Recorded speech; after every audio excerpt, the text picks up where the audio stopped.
gente, nosso amigo, Pastor Léo, gente, Léo Luz. Não, aplauda o Senhor pela vida do Pastor Léo, gente, pelo amor de Deus. Muito bom ter o Pastor Léo com a gente aqui, depois de quantos anos? Uns 3 anos? Que é isso? A última mensagem que você ministrou aqui, eu acho que foi de Filipe, na aba da mulher samaritana. Ó, você vê que eu não esqueço. Lembra? Quem lembra dessa mensagem?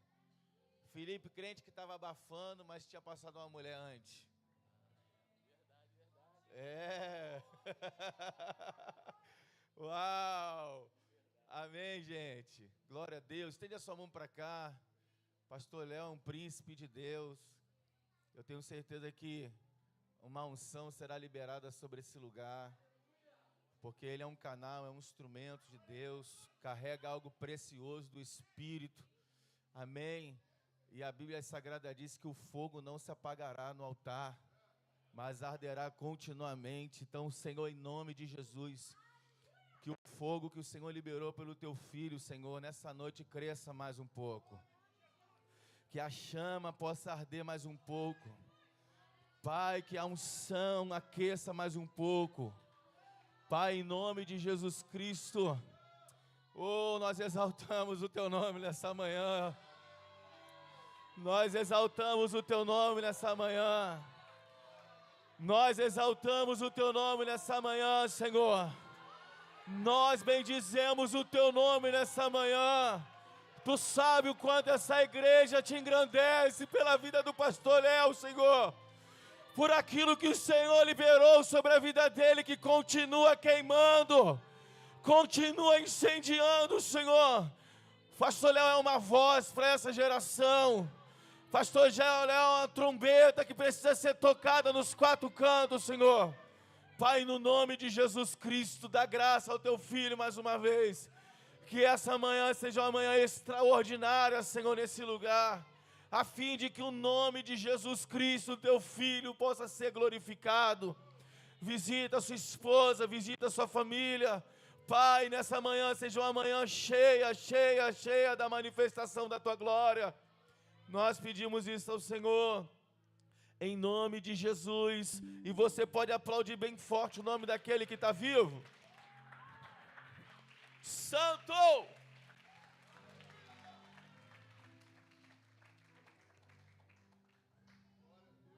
Uau! Glória a Deus, queridos. Tudo bem com vocês? A paz do Senhor, graça e paz, shalom, o cumprimento do crente, né?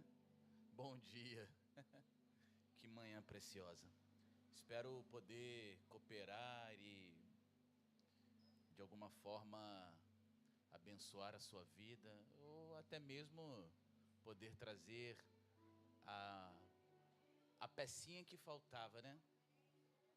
Porque eu acredito que ninguém carrega nada sozinho, né, pastora? Ninguém carrega nada sozinho, ainda mais se tratando do reino de Deus. Todos nós carregamos parte, por isso que somos membros de um corpo. Ninguém carrega nada sozinho. Eu gosto muito de dizer isso e às vezes a gente, quando olha o texto e quando Paulo fala sobre a mente de Cristo, né? E ele fala assim: vós, porém, tendes a mente do Cristo. E eu gosto dessa pluralidade, dessa coletividade, como a Escritura vai tratar, né? A revelação de Deus. Esses dias eu estava pensando sobre isso, meditando sobre, eu falei, pois é, nós temos, eu sozinho, eu não tenho a mente de Cristo, mas nós temos a mente do Cristo, porque somos um corpo. Eu sozinho, como um membro, eu acesso a mente do Cristo, né? Então nós temos a mente do Cristo, a mente do Senhor está trabalhando, ativada nesses dias e nessa manhã, para que possa compartilhar conhecimento, direção, vida a todo o corpo reunido nessa manhã. Amém? Então queremos acessar a mente de Cristo nessa manhã, manhã que podemos dizer de ensino, de adoração, de presença. Abra comigo a sua Bíblia. Eu vou ficar aqui com o celular, viu, gente? Eu esqueci o óculos. 42 anos, né? Eu tô igual tipo o Lion do Thundercat. Dá-me a visão além do alcance, porque o negócio tá bravo, cara. Aleluia. Gênesis capítulo 2, verso 15.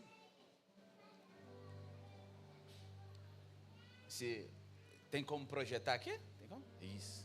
Gênesis 2:15.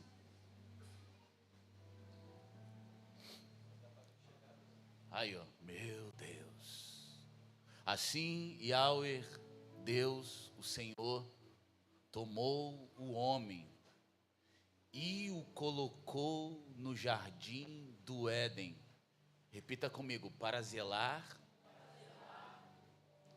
e para nele fazer as suas plantações. Repita assim: cultivar e guardar.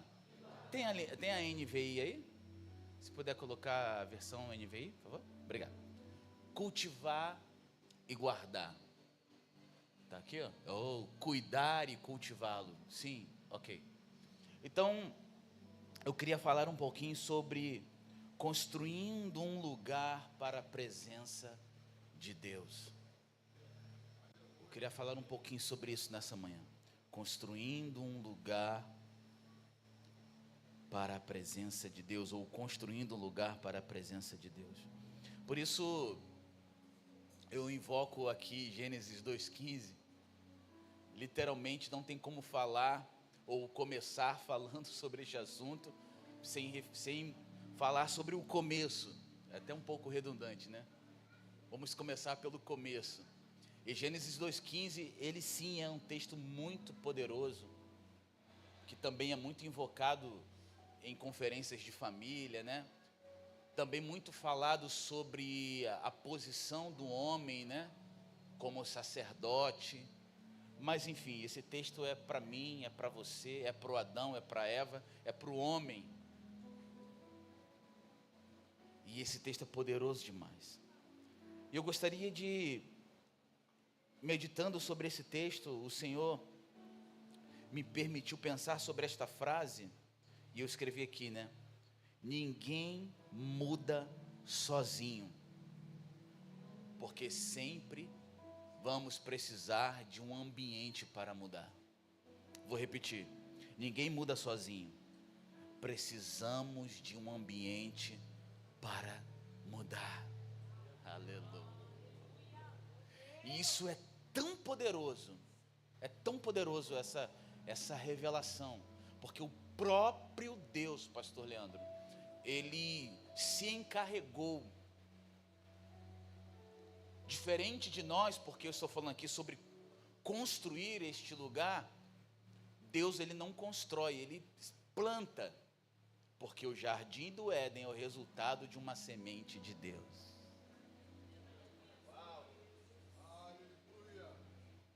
Não foi isso que o Senhor, se você vê o Gênesis, né? Todas as vezes que a gente olha para o Gênesis, a gente pensa no Gênesis como um livro de processo. Mas o Gênesis não é só um livro de processo, é um livro de propósito, de inspiração vocacional, de destino. Gênesis é o manual de toda a criação. Por isso que quando começamos a estudar o livro das revelações, ou o livro da revelação, ou Apocalipse, precisamos também entender o Gênesis. Porque quando você olha para o fim, você também precisa começar a olhar para o começo. Porque o fim, na verdade, é o retorno para onde, irmãos?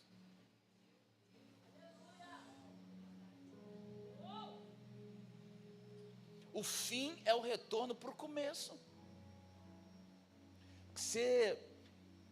Eu acho que esse texto está aqui. Vamos lá. Está fluindo algo muito gostoso aqui, cara, de verdade. Em Apocalipse, se eu não me engano, ó, só para que você entenda, ó, coloca aí Apocalipse 21, o verso 22. Preste atenção. Os membros agora estão acessando a mente do Cristo. Amém? Olha o que diz esse texto. Não vi o quê? Aonde? Por quê?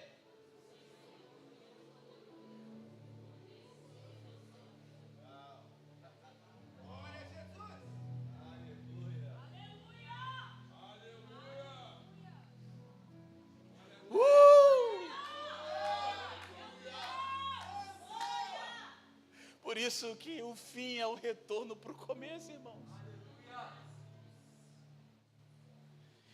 E o próprio Yahweh, eterno Deus, foi responsável em prover esse lugar.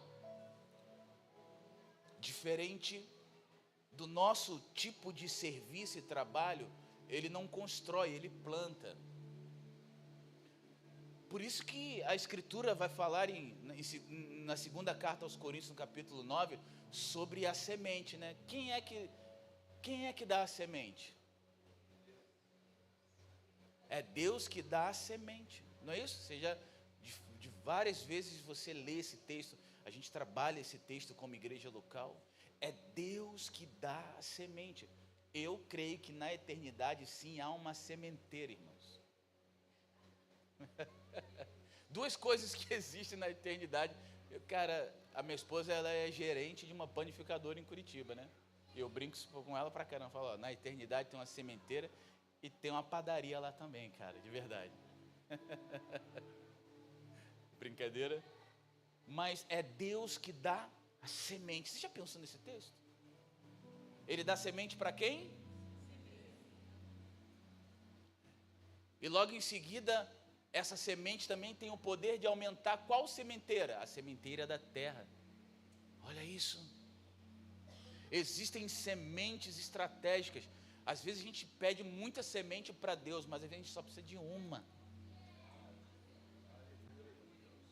Uma semente.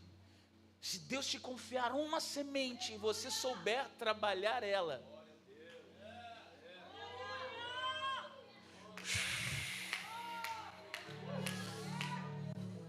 meu Deus, cara, o que está acontecendo aqui?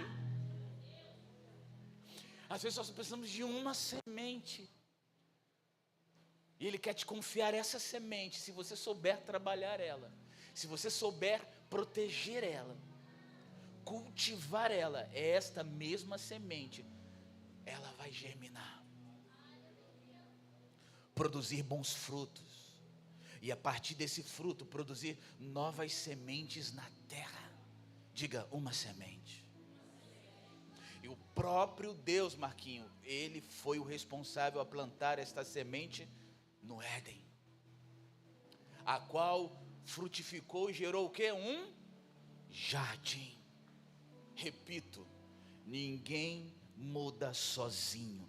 Precisamos de um ambiente para mudar.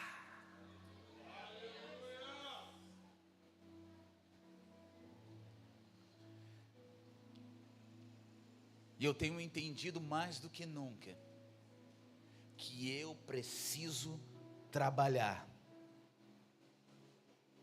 para continuar.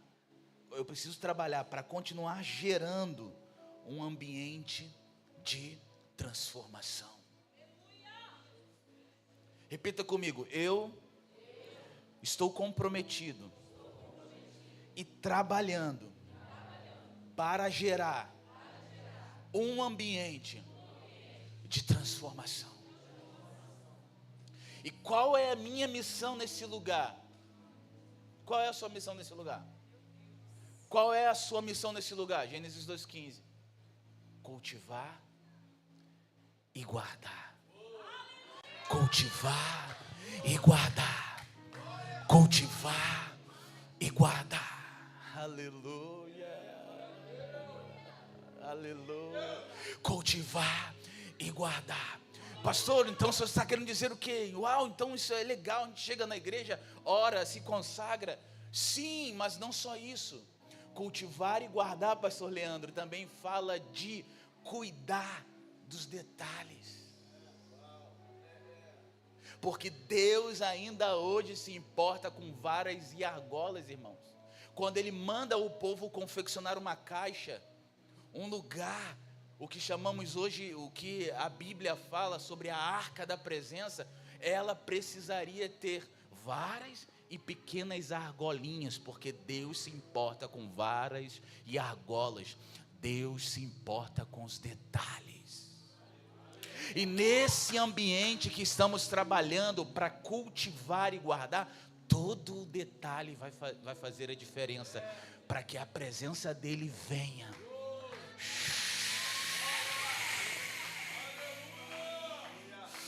Até um bem-vindo e bom dia que você dá lá fora para alguém que está estacionando o carro. Bem-vindo, meu irmão, bem-vinda, minha irmã. Vai fazer a diferença no que o Senhor está movendo nesse lugar.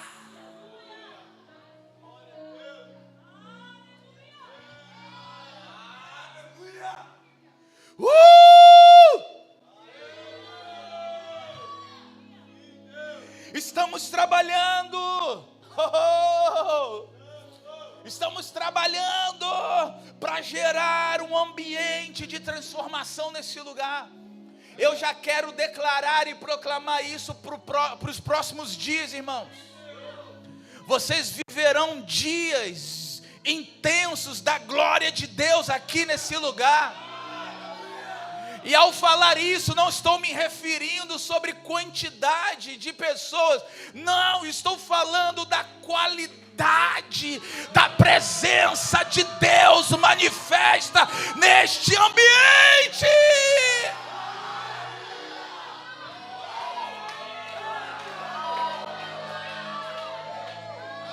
Foi Ele que plantou o jardim.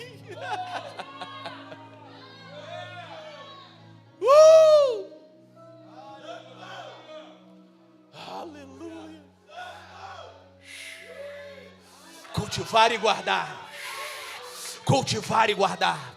Cultivar e guardar. Cultivar e guardar. Cultivar e guardar. Cultivar e guardar. Pastor, aonde está o jardim? Olha para você.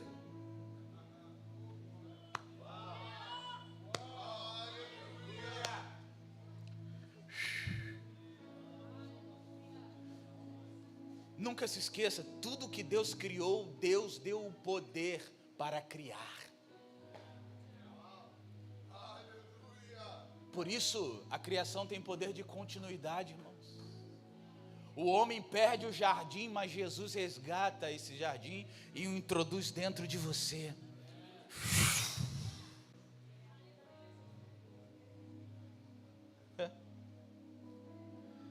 Por isso não tem como falar de lugar sem falar do jardim.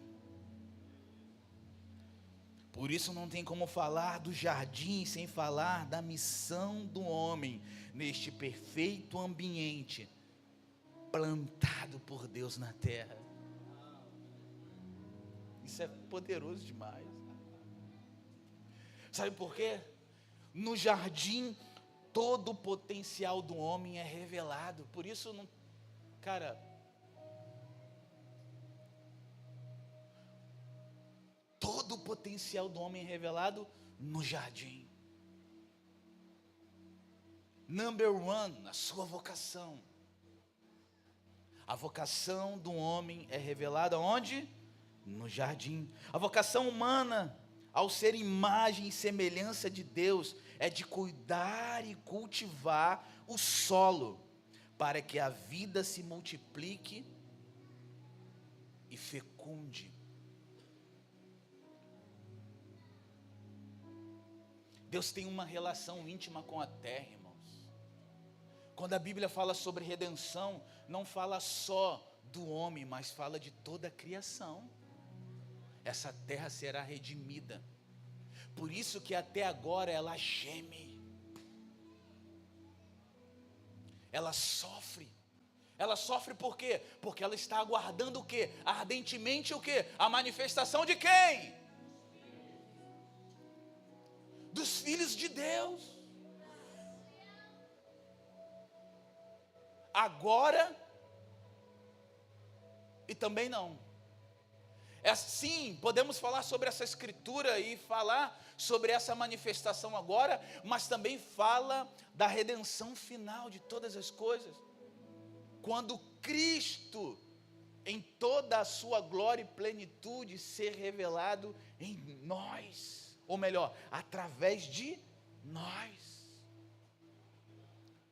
Por isso que a vocação humana, que responde imagem e semelhança, é cuidar, é cultivar o solo,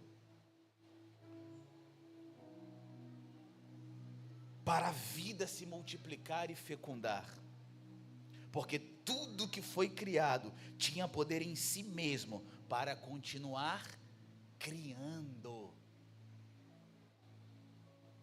Por isso que o homem da criação é a matriz, é o DNA. Por isso que o pecado entra na terra através de quem?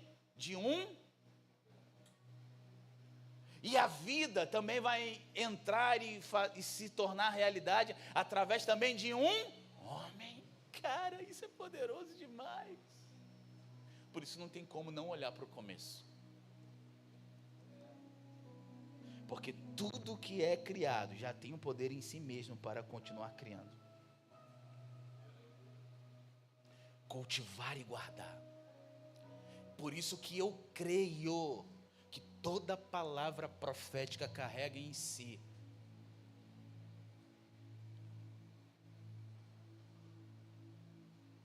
deixa eu usar a palavra aqui correta. Toda palavra profética carrega em si uma quantidade de cura e de redenção. Por isso que no livro de Joel, no capítulo 2, quando o profeta Joel começa a falar sobre o juízo na terra, mas logo em seguida, porque o povo começa a se voltar para Deus novamente em arrependimento, mesmo o profeta vem trazendo uma palavra profética de quê? De redenção. E isso vai afetar diretamente quem? A terra. Por isso que lá no capítulo 12 ele vai falar assim: alegrai-vos, pois filhos de Sião, porque o Senhor vai trazer em justa medida novamente o quê? A chuva. Olha a relação, a linguagem de Deus. O que hoje a gente, de uma forma profética, a gente contextualiza a nossa vida, né? Da mesma forma, quando você olha 7,14, segunda crônica, você fala, chama a terra ali do seu coração, mas a terra ali é o que, irmãos? Eu ouvirei dos céus, perdoarei os seus pecados e sararei a sua... A terra, que terra é essa? A terra. Por isso que redenção fala de toda a criação. A terra será restaurada, irmãos. Assim como o seu corpo vai ser substituído por um novo corpo, veremos novos céus e nova terra. Este sim é o ápice da criação. Aleluia. Porque toda palavra profética carrega em si um DNA redentivo. Por isso que quando Deus fala, Ele não só cura você, a sua palavra é capaz de mudar toda a sua realidade. Aquilo que está em torno de você é diretamente afetado por uma palavra profética.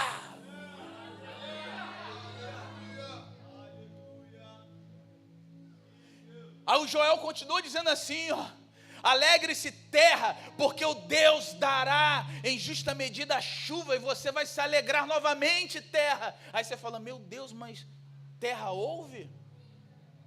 Depende de quem está falando. Aí ela continua dizendo, alegrai-vos animais do campo. Cara, que loucura. Porque... meu Deus, quem é que está me ligando agora aqui? Espera aí, gente. Deixa eu desligar isso aqui. É sempre ele. Sabe quem, Marquinhos? Félix. Dá licença, Félix, eu estou pregando e você está me atrapalhando. Estou no meio do culto aqui, o pessoal está te ouvindo. Ó. Dá licença, você fez isso pela segunda vez, tchau. Ai, meu Deus, tudo é ao vivo. Volta para cá. Ele vai rir pra caramba lá. Gente, alegrem-se, animais do campo. Ou seja, porque vocês vão desfrutar, porque a terra vai voltar a dar os seus frutos. Bichos ouvem? Depende de quem está falando. E vós, arvoredos, vocês voltarão árvores a produzir seus frutos com vigor. Árvores ouvem?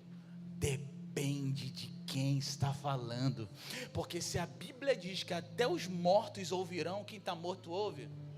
Depende de quem está falando.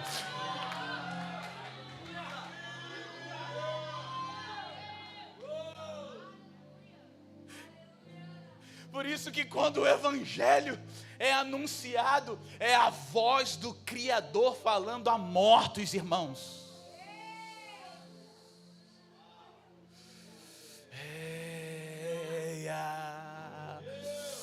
Estamos trabalhando por um ambiente de transformação.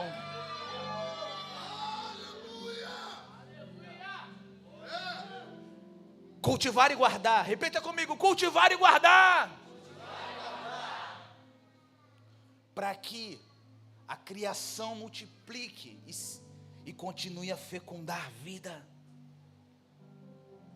Isso também fala sobre o mandato cultural, irmãos. O que é o mandato cultural? O homem criado, ele é o que? Enviado por Deus. Para onde? Para o jardim. Por isso que a vocação do homem criado à imagem e semelhança, ela é apostólica. Você vê que como a eternidade, ela se move, né? Sempre debaixo de um envio.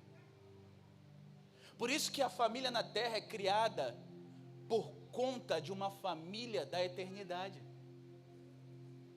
O envio sempre aconteceu. Sempre foi assim. A eternidade se move, a trindade se reúne como família. Façamos o homem à nossa imagem e semelhança. O próprio Deus desce, pisa na terra, faz um bonequinho. E a partir do homem formado, ele pega um homem e envia ele para dentro de onde? Do jardim. Ele planta o jardim e coloca o homem lá. Então o mandato cultural é o homem criado e enviado por Deus para exercer o quê? O que ele começa a fazer dentro do jardim? Senhoras e senhores, o trabalho não é fruto do pecado. O trabalho árduo e cansativo, sim. Mas na eternidade sempre houve trabalho. Olha o que Jesus disse. O meu Pai trabalha até agora. E eu também. Na eternidade não é lugar para gente preguiçosa. Você acha que Deus colocou o homem no jardim para ficar à toa? Não. O homem já estava ali trabalhando com Deus. Ele já tinha responsabilidade no jardim. E qual era a sua responsabilidade, irmãos? Não só cultivar e guardar, mas principalmente a partir do jardim, exercer o quê? Domínio. Exercer domínio sobre quem? Sobre a criação. Não sobre outros homens, mas sobre a criação. Domínio sobre a criação. Este é o legado do homem apostólico. Repita comigo: governo. O homem no jardim exerce governo. Ele começa a dar nome às coisas. No jardim o homem, ele revela todo o seu potencial, a sua... Meu Deus do céu, imagina a pastora Fabiana, como era esse homem do jardim, cara. Criado perfeitamente, alinhado com a vontade de Deus. Por isso você é um cara inteligente. Só que tem coisas que você ainda não descobriu, que você talvez ache que você não é capaz. Mas você é capaz. Você pode ir em Deus. E Deus pode te capacitar de uma forma poderosa, como você nem imagina, e a sua casa nunca esperou que isso acontecesse. Isso não é porque eu estou falando, porque isso já está dentro de você. Eu já estou regando essa semente que está dentro de você. O próximo ano vai ser incrível, cara, porque você vai descobrir Deus. E você vai se lançar nessa presença. E com Ele você fará coisas que você jamais imaginaria fazer. Eu imponho minhas mãos sobre você e te libero para essa realidade. Eia.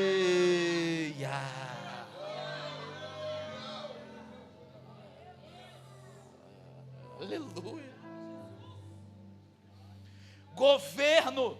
Gênesis 1, 26. Coloca aí, filho. Gênesis 1, 26. Estamos já caminhando para o final. Gênesis 1, 26.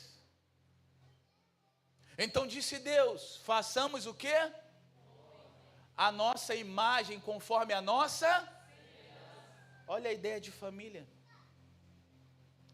Você é fruto da família dos céus. Olha isso. Domine ele sobre os peixes do mar, sobre as aves dos céus, sobre os grandes animais de toda a terra, sobre todos os pequenos animais que se movem rente ao chão. Domine ele sobre a criação. Jesus está no barco dormindo. Os discípulos estão indo para uma outra margem. A tempestade vem, as águas estão, as ondas estão batendo no barco. Despertam Jesus: mestre, tu não se importa com isso não? Vamos perecer aqui. Jesus levanta de um cochilo do poder, vai e fala: meu, meninos de pouca fé, se aproxima da proa, e ele fala assim: vento, cala-te, mar, se acalme. O mar e o vento ouve? Depende de quem está falando.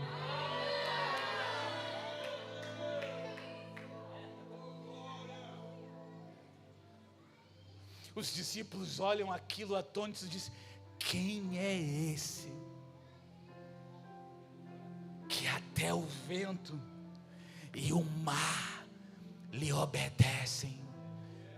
Se Jesus estivesse hoje aqui, ele poderia dizer assim: este é quem você deveria se tornar. Este é quem você está se tornando. Por isso que quando Paulo, escrevendo às igrejas que ele supervisionava, ele diz assim: ó, por isso eu sofro como dores de parto, eu sinto dor por vocês até Cristo, até que Cristo seja o que? Formado em vós. Porque a mesma escritura vai dizer: Cristo é esperança de glória. A glória de Deus revelada através de você é capaz de trazer equilíbrio à criação, irmãos. Isso aqui é uma onda. Eu sei que essa erva do céu é pesadíssima. Lembra aqui? Mas é o que a Bíblia diz. Salmo 115, 16. Coloca aí. Estamos acessando a mente do Cristo, beleza? Salmo 115, 16. Olha o que diz o texto. Vamos lá?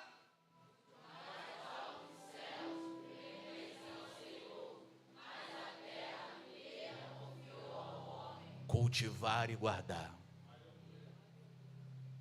Ele confiou a terra ao homem. O homem no Éden, ele cultiva e protege. O homem fora do Éden, você acha que a missão acabou? Mas apenas é acrescentado mais o item. Agora é cultivar, guardar e construir, porque o trabalho se tornou mais árduo. Por isso que na Bíblia, a Bíblia vai te chamar, sabe de quê? De sábio construtor. A Bíblia vai te chamar, sabe de quê? De pedras vivas. A Bíblia vai te chamar de quê? De construção. No reino de Deus, ora, eu sou o que constrói, e em alguns momentos eu sou o que está sendo construído. No reino de Deus, ora, eu sou o que está sendo construído, ora, eu sou o material que constrói. Caraca. Entendeu isso? É meio louco, mas no reino de Deus estamos participando ativamente disso. Por isso que a Escritura vai dizer que a obra que ele começou, olha isso, quem é que vai terminar? O próprio Cristo, Marquinhos, não é isso? Ele é fiel para terminar a construção. Porque no homem foi liberada uma identidade de finalizador. Se ele vai terminar o que ele começou, irmãos, você precisa também ter essa identidade de alguém que começa e termina.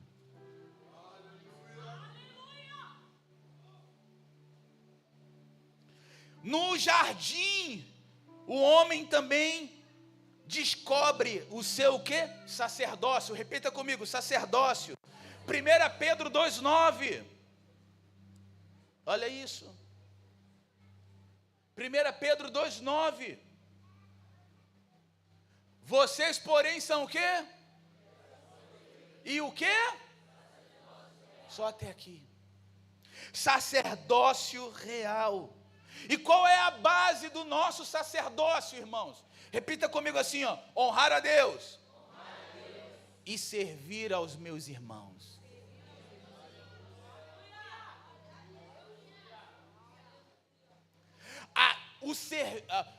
O servir os irmãos é parte da construção de um ambiente onde a presença de Deus gosta de estar. Vou te provar. Eu vou te provar isso. Eu vou te provar. Porque Adão no jardim tem o quê? Características sacerdotais, irmãos. Se você olhar teologicamente, toda a explicação, há toda uma explicação que o jardim lembra um grande templo, de como a criação do mundo também é o templo que Deus habita. E quem são os sacerdotes de Deus nesse mundo? O homem e a mulher. Porque Deus confiou a administração de toda a criação ao homem e a sua mulher. Por isso que cultivar, guardar e construir é minha e sua responsabilidade. Cada detalhe. Quando os seus pastores convocam uma reunião de oração, cada detalhe, a forma que organiza as cadeiras da igreja, cada detalhe, o ar condicionado numa temperatura ideal, cada detalhe, o banheiro cheiroso, limpo, cada detalhe faz parte desta construção. É ou não é, irmãos? Isso é a liturgia, a hora que começa, a hora que termina, cada detalhe faz parte dessa construção. Cara, eu sempre fui fominha de encontro. Já ministrei alguns encontros de vocês, lembra?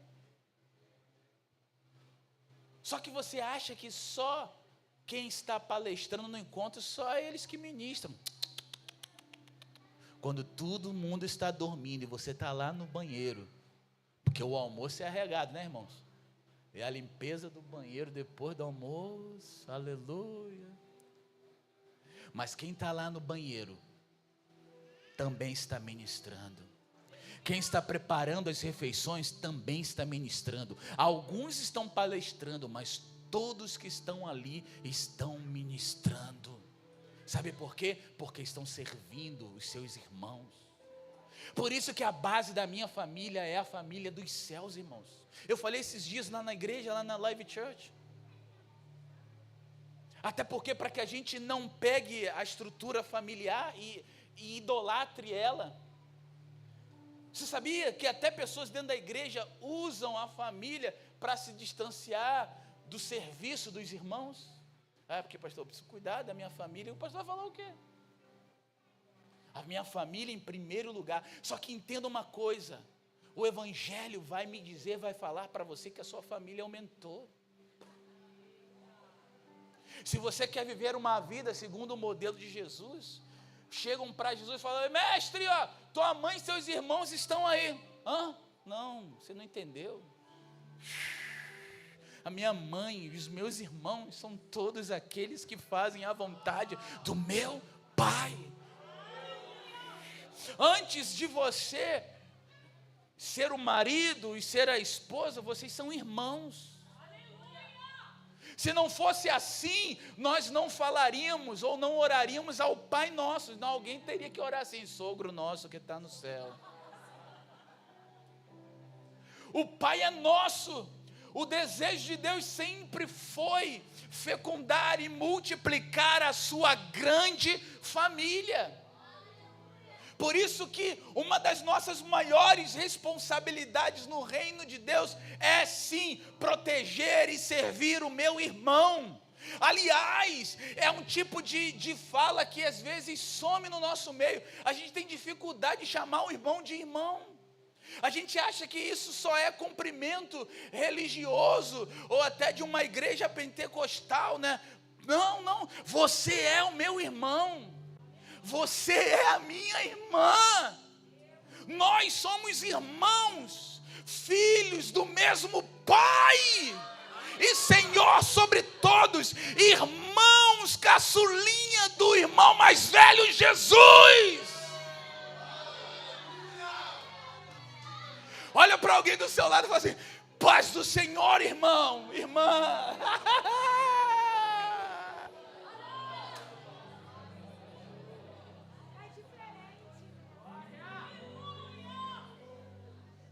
Paz do Senhor, minha irmã. Porque quando você age assim, você até quebra paradigmas, você dá acesso ao outro no mundo que vivemos, onde a maldade está estampada nos olhos de alguém, no coração de alguém. Quando você se aproxima perto de uma mulher e fala: ô minha irmã, paz, o clima muda, o sentimento muda, porque reivindicamos a família do céu, criada por Deus e formada por Ele. Por isso que o Pai é nosso, e quando entendemos isso, desfrutaremos também do pão nosso, porque o pão também é nosso, a provisão é nossa, não é só minha, é do corpo, a mente é do corpo, eu como membro acesso à mente do Cristo, a mente dele está fluindo aqui no nosso meio.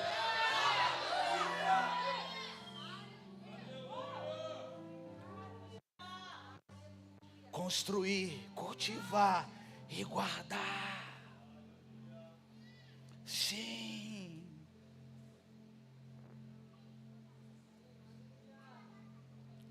Gênesis 3, 23. E por aqui eu já termino mesmo. Gênesis 3, 23. Por isso, o Senhor Deus o mandou embora do Éden. Para o quê? Ele tinha sido tirado do solo criado da terra, né? E tinha sido colocado no jardim para trabalhar a partir do jardim. O trabalho não seria no jardim, Marquinhos, seria a partir do jardim. Imagina isso. O jardim era o tabernáculo. O jardim era o lugar que o pai vinha, sentava em algum lugar e dizia: oi meu filho, oi minha filha, vamos conversar? Pai, chegou? Cheguei na hora que... Você sabe que eu não me atraso. Você sabe que eu sempre estou no lugar do encontro. E aonde você marcar esse encontro, eu já vou estar lá, eu estou lá. Aonde você marca o encontro, no secreto, é ali que eu tenho paz e comunhão contigo. É ali que eu defino as suas recompensas. É ali que eu vou definir se eu vou, não, fica mais. Agora apareça mais, se esconda mais. É o secreto, é o lugar, é esse ambiente. Não, escuta. O secreto nunca foi o quarto. O secreto sempre foi o teu lugar de intimidade com Deus. O quarto é uma mera estrutura. Porque se fosse assim, tem gente que nem quarto mora numa kitnet. E às vezes tem um secreto no banheiro. O secreto no ônibus indo para o trabalho. O secreto é a gente que tem essa mania de estruturar, né? Pastor, você é contra a estrutura? Claro que não, a estrutura é bem-vinda. Mas ela precisa proteger a essência, a vida. Porque o que adianta ter estrutura e não ter vida? Se o Senhor não chegasse para você e fizesse assim, ó, você só seria um bonequinho de barro, bonitinho, só isso, mas não teria vida.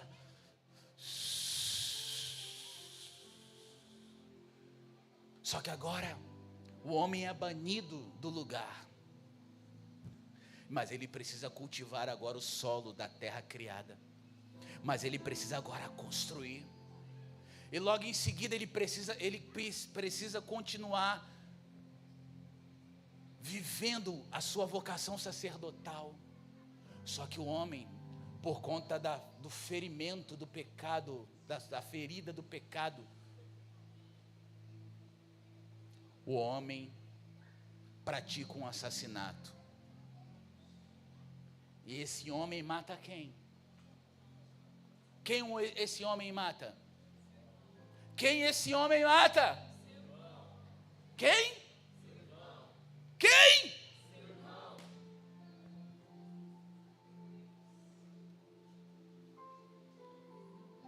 O diabo estava ali para que esse homem fracassasse no seu sacerdócio, porque ele começa a desonrar a Deus e logo em seguida ele mata o seu irmão. Porque ele desonra a Deus, porque o seu coração era mau. Não era, a questão ali não era que a sua oferta não era boa ou era ruim. A questão ali não era a oferta, era o seu coração. Porque antes mesmo de Deus receber a sua oferta, Ele recebe você primeiro. Antes mesmo de Deus recusar a sua oferta, é porque Ele já recusou você primeiro. Só que esse homem mata o seu ir. Mas vou te mostrar um ambiente sacerdotal onde Deus gosta, cara. João capítulo 17, versículo 12. Fica de pé, João 17, 12.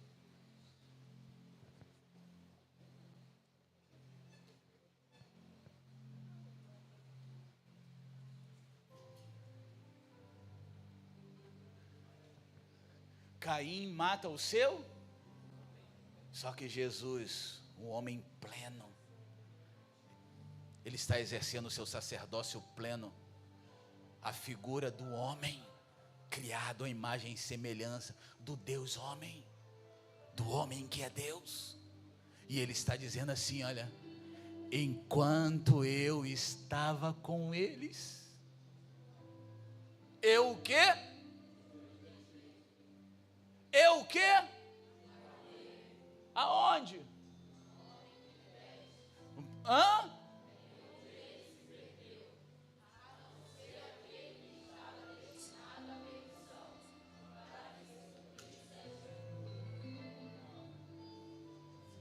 Sabe qual é o nome dessa oração aqui? Oração o quê? Sacerdotal, porque o sacerdócio tem a ver com o quê? Prestação de contas. Jesus está prestando conta ao Pai, ao Criador. Ele está dizendo assim, ó, todos aqueles que o Senhor me deu, eu os guardei, eu protegi eles.